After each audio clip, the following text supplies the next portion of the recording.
ജീവൻ ഉരുവം കൊള്ളുന്നത് മുതൽ മാതാപിതാക്കളുടെ ഉള്ളിൽ ഒരു ചോദ്യമുയരിടും. എൻ്റെ കുഞ്ഞ് നന്മയോടെ വളരാൻ, ഏറ്റവും മികച്ച പഠനം നടത്തി വിജയങ്ങൾ നേടാൻ, ജീവിത മൂല്യങ്ങളെ ചേർത്ത് പിടിക്കാൻ, പരിമിതികളെ മറികടക്കാൻ, സാമൂഹിക പരിതസ്ഥിതികളോട് ഒത്തിണങ്ങാൻ, സ്വന്തം വിശ്വാസങ്ങളിൽ, പ്രതീക്ഷകളിൽ, സ്വപ്നങ്ങളിൽ അഭിമാനത്തോടെ ഉറച്ചു നിന്ന് മുന്നേറാൻ എന്താണ് എനിക്ക് നൽകാൻ സാധിക്കുക? ഓരോ അച്ഛനും അമ്മയും അവരുടെ നിശ്വാസങ്ങളിൽ പോലും മക്കളുടെ ഭാവിയെ ചേർത്ത് പിടിക്കുന്നു. തിരിച്ചറിവുകളുടെ പാഠങ്ങൾ പകരാൻ ഗുരുജനങ്ങളുടെ കൈകളിൽ ഏൽപ്പിക്കുന്നു.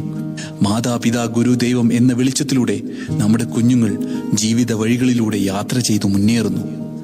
പ്രിയ സഹൃദയരെ, പഠിച്ചു മിടുക്കരായി മികവിലേക്കെത്തുന്ന ഈ ജീവിതയാത്ര വേദിയിൽ അവതരിപ്പിക്കുന്നത് അനുഗ്രഹ നൃത്തവിദ്യാലയ ജുബൈൽ.